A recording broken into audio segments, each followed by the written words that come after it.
Discuss करेंगे Guwahati high court के decisions के बारे में जो section 168(8) of the CGST act 2017 से डील करता है।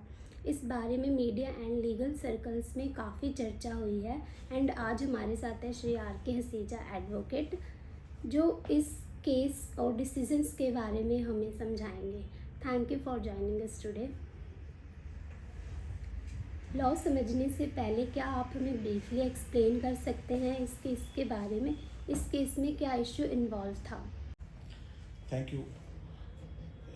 इस जजमेंट को समझने से पहले हमें ये देखना होगा कि ये इशू उठा कैसे। जीएसटी लॉ में सेक्शन 73 एंड 74 है, जिसके अंदर जीएसटी की डिमांड रेज करने की, ऑर्डर पास करने की टाइम लिमिट दे रखी है। फॉर एग्जांपल सेक्शन 73, जहाँ पे आपने कोई फ्रॉड नहीं किया, कोई विलफुल मिसस्टेटमेंट नहीं है, कोई सप्रेशन नहीं है, जीएसटी ऑफिसर के पास पावर है कि एनुअल रिटर्न की ड्यू डेट के 3 साल के अंदर उसको ऑर्डर पास करना है।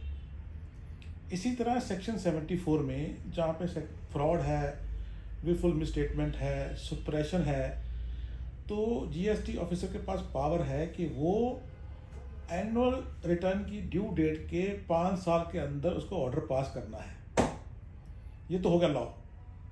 अब किसी वजह से काम नहीं हो पाए, ऑर्डर पास नहीं हो पाए, कुछ हालात ऐसे बन गए, जैसे फॉर एग्जांपल बीच में कोरोना आ गया था, कोविड आ गया था, तो गवर्नमेंट के पास एक सेक्शन 168A है इस लॉ के अंदर, जिसके अंदर गवर्नमेंट को पावर दी गई है कि वो इस डेट्स को, जो टाइम लिमिट फिक्स की गई है ऑर्डर पास करने की, उसको एक्सटेंड कर सके, but on the recommendation of GST council.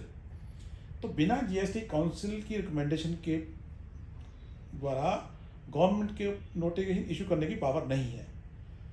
तो जो 2 नोटिफिकेशन इशू हुई थी 168A के अंदर, नोटिफिकेशन नंबर 9 और नोटिफिकेशन नंबर 56 ऑफ 2003, जिसके अंदर गवर्नमेंट ने सेक्शन 73 के ऑर्डर पास करने की डेट्स को बढ़ा दिया था, तो ऑफिसर के पास टाइम मिल गया था।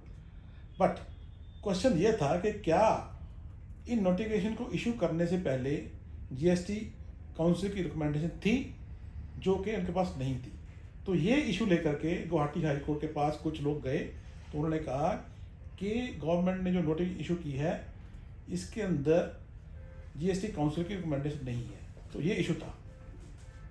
सर, इस केस में सरकार का ये कहना था कि जीएसटी काउंसिल्स की रिकमेंडेशन बाइंडिंग नहीं होती एंड उन्होंने सुप्रीम कोर्ट के डिसीजंस पे रिलाई किया था। हाई कोर्ट ने इसके बारे में क्या कहा? तो गुवाहाटी हाई कोर्ट ने अल्टीमेटली ये कहा कि जब जीएसटी काउंसिल की रिकमेंडेशन है नहीं है और गवर्नमेंट वो रिकमेंडेशन दिखा नहीं पाई, बट एक आर्गूमेंट लिया गया, जो जजमेंट थी मोहित मिनरल्स की, जिसके ऊपर गुवाहाटी हाई कोर्ट को बताया गया कि उसके अंदर ये कहा गया है कि जीएसटी काउंसिल की रिकमेंडेशन जो है वो मैंडेटरी नहीं है पर से। बट गुवाहाटी हाई कोर्ट ने ये कहा नहीं, ऐसा नहीं है।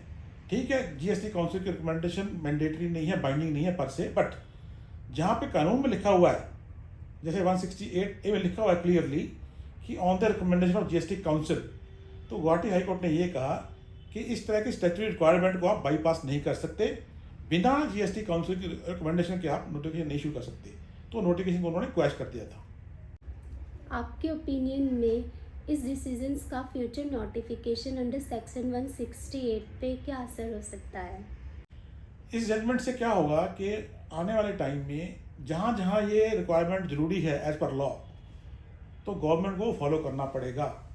उसकी वजह ये भी है कि जब एसएससी को बोला जाता है कि आप इस पर्टिकुलर लॉ को फॉलो कीजिए, तो at the same time government के लिए भी ज़रूरी है कि जहाँ जहाँ ये लिखा हुआ है कि आपको पर्टिकुलरली जीएसटी काउंसिल की रिकमेंडेशन के बाद ही नोटिस इशू करनी है, तो वो फॉलो करना पड़ेगा। इसलिए गवर्नमेंट को ये ज़रूरी है कि ऐसे नोटिफिकेशन ना इशू करे बिना जीएसटी काउंसिल की रिकमेंडेशन के।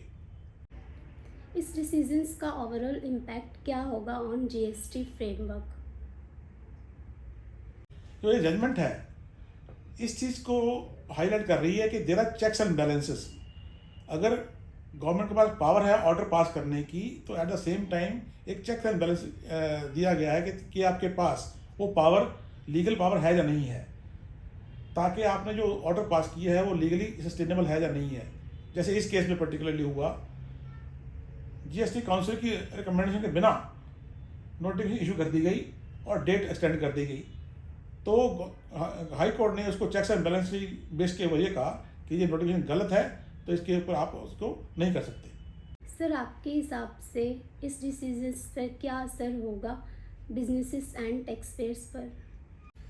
अब ये क्या होगा कि ऐसे सी जजमेंट के बेस के ऊपर जो टैक्स पेयर को ईयरली मिलेगा कि जहां उनके पास सेक्शन 73 की डिमांड आ गई है, वो अल्टीमेटली खत्म हो जाएगी, जहाँ पे इस तरह की नोटिफिकेशन इशू हुई है जिसके अंदर जीएसटी काउंसिल की रिकमेंडेशन नहीं थी।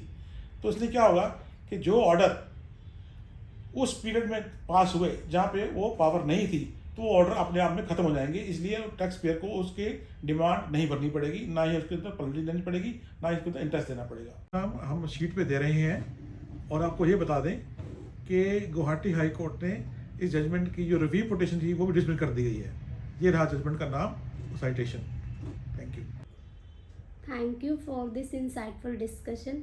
अगर आपके कोई भी क्वेश्चंस हैं तो वो कमेंट बॉक्स में लिख सकते हैं। Thank you.